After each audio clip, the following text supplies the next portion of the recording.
Let's talk about Sony's Spiderverse. Today we're going to talk about Sony Studios' new Spiderverse. We're going to discuss how we ended up with a No Spiderman Spiderverse, how Venom came to the forefront of that universe, and what the future may hold for the Sony universe of Marvel characters. Yeah, that's what they're calling it, the SUMC. On November 24, 2014, a hacker group, which identified itself as the Guardians of Peace, the quote-unquote GOP, hacked in and released a bunch of confidential data from Sony Pictures. The impact on Sony Pictures was embarrassing and far-reaching. This data included personal information about Sony employees and their families, emails between employees, information about executive salaries, copies of then unreleased Sony films, and other information. The level of contention created was epic. Many of the emails highlighted discussions between executives that were, well, not flattering, as they discussed actors, scripts, and directors, leaving many at Sony Pictures with egg on their face. The company was already reeling from a series of massive flops as well as larger projects like Amazing Spider-Man 2 that failed to give the company substantial return on investment. Sony was circling the drain.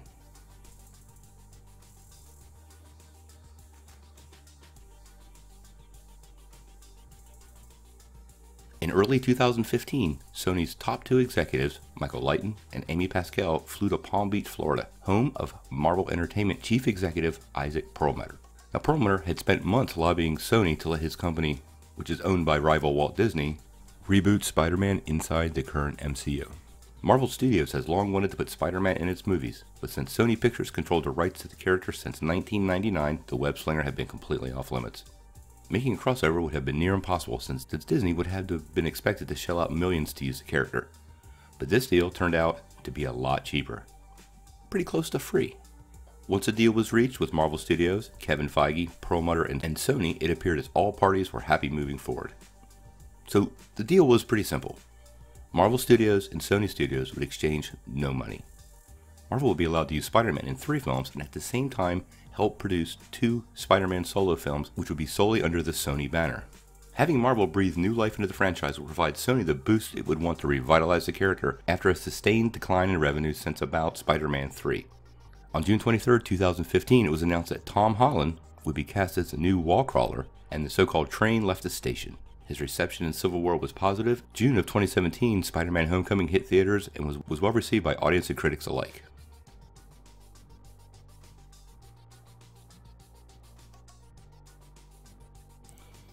Several projects have been circling the rumor mill for Sony for quite a while, possibly the biggest being the Sinister Six, which was in pre-production when the Marvel-Sony deal went down.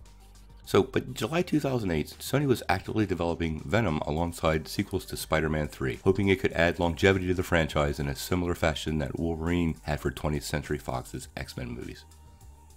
A script had been written, but the studio was considering a different take, and after the fan reception of both the film and Topher Grace's Eddie Brock, the idea died a really quick death.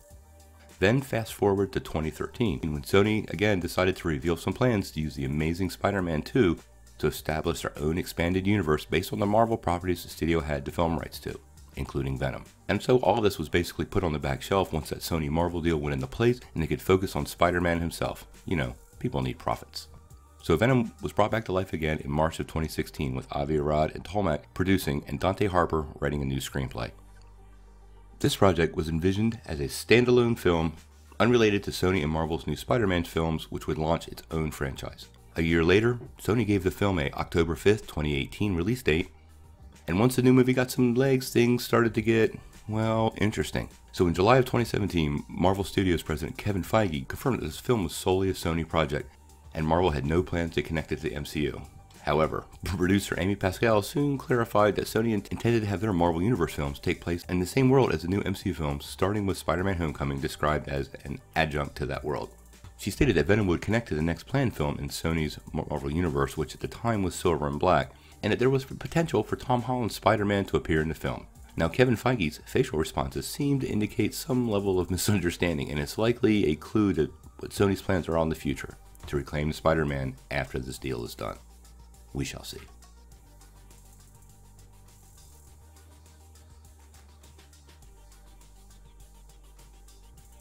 So what's coming next? Well, we've seen all the Venom trailers, so that is obvious. But the laundry list of movies that Sony has in the pipe is pretty ambitious. Personally, I don't think most of these are going to get made without Venom being a huge hit, but let's take a quick look at the list.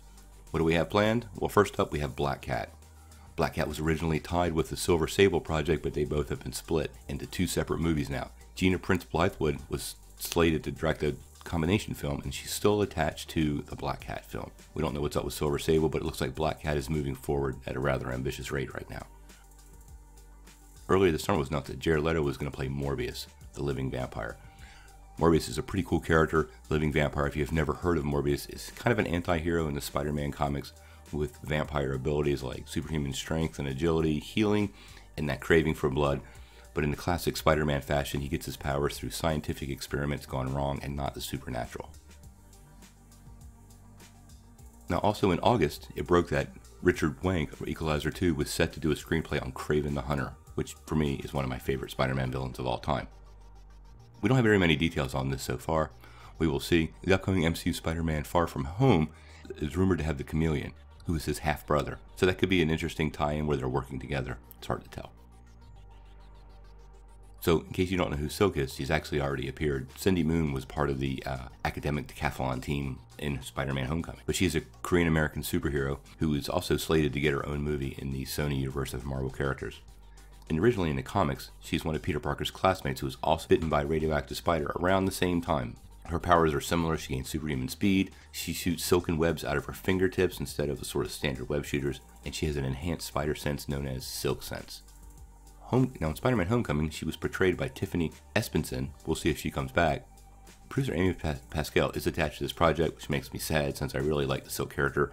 There's no release date or future production news. Two other lesser known characters that they are considering are Jackpot and Nightwatch. Now Jackpot is a mother and a superhero in her mid-40s.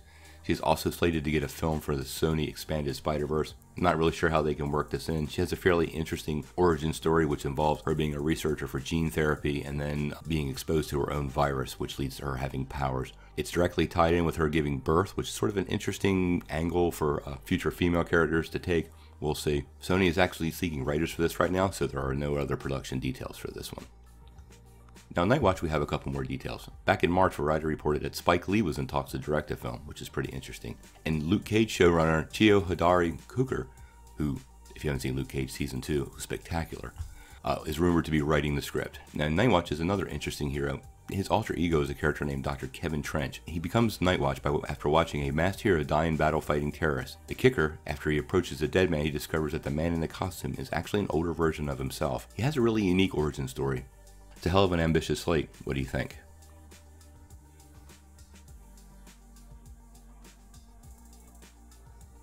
Sony has some ambitious plans for their universe of heroes.